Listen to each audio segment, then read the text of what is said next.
అదే RTV app వార్తల్ని క్షణాల్లో చదివే అవకాశం ఉంటుంది. ఒక న్యూస్ పేపర్, ఒక టెలివిజన్ ఛానల్ మీ చేతుల్లో ఎప్పుడూ ఉంటాయి. నిర్మల్ జిల్లాలో ఇప్పుడు హాట్ టాపిక్. ఎక్కడ చూసినా ఎస్పీ జానకి షర్మిల పేరు వినబడుతుంది. లాండ్ ఆర్డర్ కావచ్చు, క్రైమ్లో కావచ్చు, అదేవిధంగా బాసర లాంటి నిన్నటి డిటెక్టివ్ కావచ్చు, అదేవిధంగా బైన్సా లాంటి సమస్యాత్మక ప్రాంతం అంతా కూడా పీస్ఫుల్గా డ్రైవ్ చేసే పరిస్థితి నడుస్తుంది. ముఖ్యంగా గంజాయి, మాదక ద్రవ్యాలను అరికట్టే ప్రయత్నం జరుగుతుంది. ఉమ్మడి ఆదిలాబాద్ జిల్లాలో 4 జిల్లాలో ఎస్పీల పరిస్థితితో పాటు ఇటు నిర్మల్ జిల్లాలో పరిస్థితి ఏ విధంగా ఉంది? మనతో పాటు నిర్మల్ ఎస్పీ ఉన్నారు, ఒకసారి మాట్లాడదు. మేడం, ఏంటి మేడం, ఎట్లుంది పరిస్థితి? ప్రస్తుతం మంచిగా ఉందండి. మాకు మంచి టీం ఉంది. ఇది టీం నిర్మల్ టీం అంతా కలిసి ముందుకి నిర్మల్ పోలీస్ మీ పోలీస్ అనే ఒక స్లోగన్తో పాటు మేమంతా ముందుకెళ్తున్నాము. ఫస్ట్ కాన్సన్ట్రేషన్ మాది గంజాయి మీద ఉంది. గంజాయిని అరికట్టాలి, యువత అంతా గంజాయికి బానిసలు అవుతున్నారు అనేసి సీఎం గారు గట్టిగా చెప్పారు. అలాగే మా డీజీపీ జితేందర్ సార్ కూడా దీని మీద బాగా ఫోకస్ చేసి మాకు రివ్యూ మీటింగ్స్ తీసుకోవడం ఇవన్నీ చేయడం బట్టి మేము కూడా గంజాయి మీద ఎక్కువ కాన్సన్ట్రేట్ చేశాము. లాస్ట్ 1 మంత్లో దగ్గర ఒక 20 మందిని వరకు పట్టుకున్నాము. చాలా వరకు ఎరాడికేట్ చేసాము. స్టిల్ ఇంకా కొంచెం ఉంది, దాన్ని కూడా చేయాలని ట్రై చేస్తున్నాం. మీ జిల్లాలో బాసర ట్రిపుల్ లాంటిది, అదేవిధంగా జిల్లాలో ఉన్న మేజర్ కాలేజీలు ఇప్పటికే చాలా మేరకు తమరు నేరుగా అక్కడికి వెళ్ళడం, కౌన్సిలింగ్ చేయడం, అవగాహన సదస్సులు కూడా పెట్టడం జరుగుతుంది. ఏంటి మేడం రెస్పాన్స్ ఎట్లుంది విద్యార్థుల దగ్గర నుండి, స్టూడెంట్స్ దగ్గర నుంచి? ఏంటి పరిస్థితి? బాసర ట్రిపుల్ వెళ్ళాము, ఇంకా చాలా కాలేజెస్ కూడా మేము విజిట్ చేయడం జరిగింది. దీంట్లో మేము యాంటీ ర్యాగింగ్ క్యాంపెయిన్ చేశాము, తర్వాత యాంటీ నార్కోటిక్స్ క్యాంపెయిన్ చేశాము. నేనే కాదు, నా టీమ్స్ సపరేట్గా కూడా వెళ్తూ ఉన్నాయి. ప్రతిరోజు ఒక కాలేజ్కి వెళ్ళి వాళ్ళని డ్రగ్స్ గురించి వాళ్ళకి చైతన్యపరచడం, తర్వాత స్త్రీలు ఎదుర్కొనే రకరకాల సమస్యలు, టీజింగ్ కానీ ఇంకేదన్నా సోషల్ మీడియాలో వాళ్ళకు ఉండే హరాస్మెంట్స్ కానీ వీటన్నిటి గురించి ఎట్లా ఎదుర్కోవాలని చెప్పడం, అలాగే ఈ సైబర్ క్రైమ్ గురించి కూడా అవేర్నెస్ కండక్ట్ చేయడం. నాట్ ఓన్లీ కాలేజెస్, ప్రతిరోజు ఈవినింగ్ మా టీం వాళ్ళు ఈ కళా బృందాలు కూడా ఉన్నాయి, వాళ్ళు షీ టీమ్స్ వాళ్ళు, ఇంకా యాంటీ హ్యూమన్ ట్రాఫికింగ్ టీమ్ ఉంది, తర్వాత ఇంకా మా పోలీస్ ఆఫీసర్స్ అందరూ కూడా వెళ్ళి ఆ విలేజర్స్ని వాళ్ళని చైతన్యపరచడం, అలాగే కాలేజెస్, హాస్పిటల్స్ ఇవన్నీ కూడా వెళ్ళి చైతన్యపరుస్తూ ఉన్నారు. చాలా వరకు చేంజ్ అయితే వస్తుంది, ఇంకా still we have to do lot more. Madam, crime రేట్కి వచ్చేసరికి ప్రస్తుతానికి మీరు వచ్చి ఛార్జ్ తీసుకున్న తర్వాత, అంతకుముందు అక్కడక్కడ వెంటనే కేసులు అయితే, తర్వాత మీరు వచ్చిన తర్వాత కౌన్సిలింగ్లు కావచ్చు, తర్వాత ఈ వరకట్నం వేధింపు లాంటి కేసులు కావచ్చు, ఇవన్నీ కొద్దిగా ఒక లైన్ మీద ఉంటూ ఎప్పటికప్పుడు అవగాహన కల్పించే ప్రయత్నం జరుగుతుందంటారు. ఎట్లా జరుగుతుంది, ఏంటి పరిస్థితి? ఈ వరకట్న వేధింపులు ఆర్ ఆకతాయిల వేధింపులు ఏదైనా సరే మా షీ టీమ్స్ వాళ్ళు వెళ్ళి డెకాయ్ చేస్తారు. ఈ ఈవ్ టీజింగ్కి సంబంధించి చేసినప్పుడు అక్కడ ఎవరైతే వేధిస్తున్నారో కాలేజెస్ దగ్గర వాళ్ళని పట్టుకోవడం జరుగుతుంది. అలాగే వాళ్ళకి కూడా కౌన్సిలింగ్ చేస్తున్నాము, పేరెంట్స్ని పిలుస్తున్నాము. దాంతోపాటు జాయిన్ అయినాక మేము భరోసా సెంటర్ ఒకటి ఓపెన్ చేసాము. దానికోసం స్పెషల్గా ఒక ఎస్ఐని పెట్టాము. అక్కడే స్త్రీలకు సంబంధించిన అన్ని సమస్యలు డీల్ చేయడం, కౌన్సిలింగ్ చేయడం జరుగుతుంది. ఒకవేళ అక్కడ సెట్ కాకపోతే పోలీస్ స్టేషన్కి వెళ్ళి కేసు రిజిస్టర్ చేస్తారు. ఫస్ట్ అయితే 2 times కౌన్సిలింగ్ అంతా భరోసా సెంటర్లోనే జరుగుతుంది.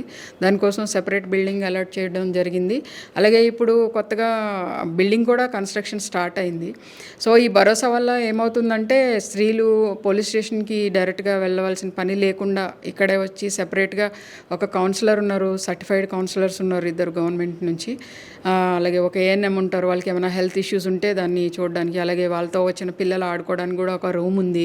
ఎంత కంప్లీట్లీ మంచి వాతావరణంలో ఈ సమస్యలన్నీ కూడా వాళ్ళకి తీర్చడము, కౌన్సిలింగ్ చేయడం జరుగుతుంది.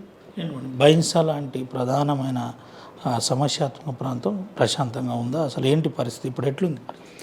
ప్రస్తుతం చాలా పీస్ఫుల్గా ఉందండి. అంటే యాక్చువల్లీ పోలీసులు మనకి పార్షియాలిటీ లేకుండా పనిచేస్తారు అని నమ్మకం కలిగించినప్పుడు ఏ రకమైన శాంతి భద్రతల సమస్యలు ఉండవని నేను అనుకుంటాను. సో నేను మా టీంకి కూడా అదే చెప్తున్నాం. టీం నిర్మల్ అందరికీ చెప్పేది ఏంటంటే, ఎవరు వచ్చినా సరే యాజ్ పర్ లా ఏది ఉంటే అది చేయండి. సో ఏ వర్గానికైనా సరే మనం పార్షియల్గా ఉన్నాము, వాళ్ళకి సరిగా వినట్లేదు వాళ్ళు చెప్పేది అని ఒక రకమైన ఫీలింగ్ వచ్చినప్పుడు వాళ్ళు ఇలాగ విధ్వంసానికి దిగడం అవుతుంది. ఎలాగూ సంఘ విద్రోహ శక్తులు చేస్తూనే ఉంటాయి, వారి మీద మా కన్ను ఉంటుంది. కానీ రెండు వర్గాలకి సమానంగా చూస్తున్నాము, ఏ రకమైన పార్షియాలిటీ లేకుండా అని ప్రజల్లో ఒక ఇంప్రెషన్ స్ప్రెడ్ అయినప్పుడు అండ్ ఒక పర్సెప్షన్ వచ్చినప్పుడు అండ్ ఒక ఆఫీసర్ మీద నమ్మకం ఏర్పడినప్పుడు చాలా వరకు క్రైమ్ కంట్రోలింగ్ అయితే జరుగుతుంది. బట్ స్టిల్ ఇంకా సంఘ విద్రోహ శక్తులు పనిచేస్తూనే ఉంటాయి, వాళ్ళ మీద మా నిఘా కొనసాగుతూనే ఉంటుంది. జిల్లాలో సైబర్ క్రైమ్ నేరస్తులు పెరిగిపోయినారు. ప్రధానంగా ఇప్పుడు రైతు రుణమాఫీ తర్వాత ఫోన్లు చేయడం, మాట్లాడడం ఇటువంటివి జరుగుతుంది. జిల్లా ఎస్పీ జానకి షర్మిల ఏం చెప్పబోతుంది నిర్మల్? ఈ సైబర్ క్రైమ్ కూడా రోజు చాలా రిపోర్ట్ అవుతున్నాయి, చాలా కాల్స్ వస్తున్నాయి. వాళ్ళందరికీ మేము చెప్పేది ఒకటే, ఏదైనా క్రైమ్ జరిగింది అని మీకు తెలిసిన వెంటనే 1930కి రింగ్ చేయండి, అందులో రిజిస్టర్ చేసుకోండి. అంటే చాలామంది ఒకసారి రింగ్ చేస్తారు, పెట్టేస్తున్నారు ఎంగేజ్ వస్తుందని. అది చాలా కంట్రీ మొత్తం అదే టోల్ ఫ్రీ లైన్ కాబట్టి కొంతసేపు ఎంగేజ్ వస్తుంది. బీ ఆన్ లైన్లో ఉంటే కాసేపటి కనెక్ట్ అవుతుంది. సో దానిలో చేయడం వల్ల ఏమవుతుందంటే ఇమీడియట్గా కంప్లైంట్ రిజిస్టర్ అయ్యి అమౌంట్ పుట్ ఆన్ హోల్డ్ అవుతుంది, అమౌంట్ వాళ్ళకి ట్రాన్స్ఫర్ కాకుండా ఆగిపోతుంది. అలాగే తర్వాత మనము ఎఫ్ఐఆర్ చేసుకోవచ్చు. సో ఇది ఒక పద్ధతి. అలాగే మనం చాలాసార్లు నేను కొన్ని కేసులు చూస్తూ ఉన్నాము, ఈ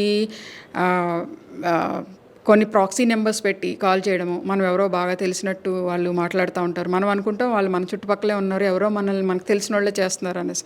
కానీ రీసెంట్గా ఈ మధ్య మేము ఒక 5-6 కేసెస్ చూసాము. ఈ సోషల్ మీడియాలో ఇన్స్టాలో ప్రెజెన్స్ బాగా ఉన్న వాళ్ళ అకౌంట్స్ వీళ్ళు ఫాలో చేసి ఆ ఈమెయిల్ ఐడి హ్యాక్ చేసి ఆ ఈమెయిల్ ఐడి ద్వారా వాట్సాప్లో వీళ్ళు హ్యాక్ చేయడము, వాళ్ళ యాక్టివిటీస్ తెలుసుకోవడము. అలాగే ఇన్స్టాలో కూడా వీళ్ళు ఏదైతే టెక్స్టింగ్ అవి చేస్తూ ఉన్నారో, మాట్లాడుతున్నారో అవన్నీ కూడా వీళ్ళు చదవడము. దానివల్ల వాళ్ళకి నాలెడ్జ్ వస్తుంది, వీళ్ళ జీవితంలో ఏం జరుగుతుంది, డే టు డే యాక్టివిటీస్ అనేసి. అది వీళ్ళు చెప్పడం వల్ల వీళ్ళు ఏమనుకుంటున్నారు, మనకు తెలిసిన వాళ్ళే వీళ్ళు ఫోన్ చేస్తున్నారు అనుకుంటున్నారు, కానీ అది నిజం కాదు. నేను అందరికీ చెప్పేది ఏంటంటే విజ్ఞప్తి, ప్రైవసీ సెట్టింగ్స్ మంచిగా పెట్టుకోండి. ఫోన్కి మీరు వాట్సాప్ కానీ ఇన్స్టాకి కానీ ప్రైవసీ సెట్టింగ్స్ ప్రాపర్గా పెట్టుకుంటే మన అకౌంట్ ఎవరు హ్యాక్ చేయడానికి ఉండదు. అలాగే ప్రొఫైల్ పిక్చర్ కూడా లాక్ చేసి పెట్టుకోవాలి, ఎవరు పడితే వాళ్ళు వాడి దాన్ని మార్ఫ్ చేయకుండా ఉంటారు. జిల్లాలో ఏజెన్సీ ప్రాంతం ఇప్పటికే ఉంది, ఎట్లుంది మేడం? ప్రధానంగా ఏజెన్సీ ప్రాంతంలో మావోయిస్టు పార్టీ కదలికలు కావచ్చు, సంఘ విద్రోహ శక్తుల కదలికలు ఏ విధంగా ఉంది, ఏంటి అసలు? మనకి నిర్మల్ జిల్లాకు సంబంధించినంత వరకు మావోయిస్ట్ కదలికలు ఏమీ లాస్ట్ 3-4 ఇయర్స్లో ఏమి లేవండి.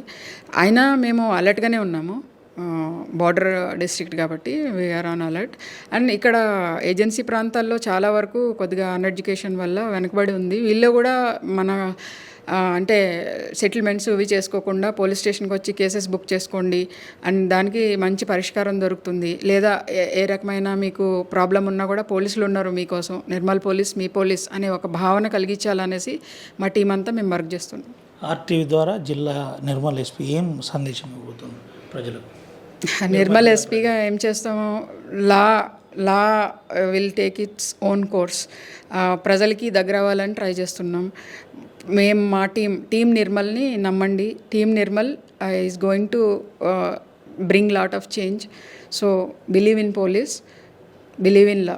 రైట్ మేడం, ఇది పరిస్థితి. బిలీవ్ ఇన్ పోలీస్, నిర్మల్ జిల్లా పోలీస్ మీకోసం పనిచేస్తుంది. ముఖ్యంగా మాదక ద్రవ్యాలపై కఠినంగా వ్యవహరిస్తున్నాం. ఇప్పటికే అన్ని రకాల డ్రైవ్ చేశాం. ప్రధానంగా విద్యార్థులకు అవగాహన సదస్సుల నుంచి మొదలుకొని నేటి వరకు అన్ని ఏర్పాట్లు చేస్తున్నాం. పోలీసులు మీకోసంతో దగ్గరవుతున్నాం. నిర్మల్ పోలీస్ మీ పోలీస్ అంటూ నినాదంతో మేము దగ్గరవుతున్నాం. మమ్మల్ని నమ్మండి, మేమున్నామని చెబుతున్న పరిస్థితి. పంచాయతీలు ఏది సెటిల్మెంట్ ఏది చేసుకోవద్దు. ఒకవేళ కనుక అటువంటి పరిస్థితి ఉంటే నేరుగా పోలీస్ స్టేషన్కి వెళ్ళండి, అక్కడ మీకు న్యాయం జరుగుతుంది, మీకు భరోసా మేము కల్పిస్తామని చెబుతున్న పరిస్థితి. జిల్లా ఎస్పీ జానకి షర్మిల చెప్పిన విధానం ప్రకారం సైబర్ క్రైమ్ కావచ్చు, క్రైమ్కి సంబంధించి ఇప్పటికే చాలా జాగ్రత్తగా మానిటర్ చేస్తున్నాం. ఎవరు ఇబ్బంది పడద్దు, అందరికీ మేమున్నాం, ఖచ్చితంగా మాతో ఎంతైతే అంత దగ్గర అయ్యే ప్రయత్నం చేస్తున్నాం, మీకు మేమున్నామని పోలీసు చెప్పే ప్రయత్నం జరుగుతుంది. క్రైమ్ రేట్లో ఇప్పటికే పూర్తి స్థాయిలో నిన్న బాసర కావచ్చు, అదేవిధంగా సమస్యాత్మకమైన ప్లేస్ బైన్సా కావచ్చు, అంతా కూడా ప్రశాంతంగా ఉంది. క్రైమ్ జరిగిన వెంటనే మా టీం అలర్ట్గా ఉంది, డిటెక్ట్ చేస్తున్నామని చెబుతున్న పరిస్థితి కనబడుతుంది. కెమెరా సుమంతో రవినాయక్, ఆర్టీవీ, ఆదిలాబాద్ నుండి. మరిన్ని వీడియోస్ కోసం ఛానల్ ని సబ్స్క్రైబ్ చేయండి, లేటెస్ట్ అప్డేట్స్ కోసం వాట్సాప్ ఛానల్ ని ఫాలో చేయండి అండ్ లింక్ డిస్క్రిప్షన్ లో ఉంది.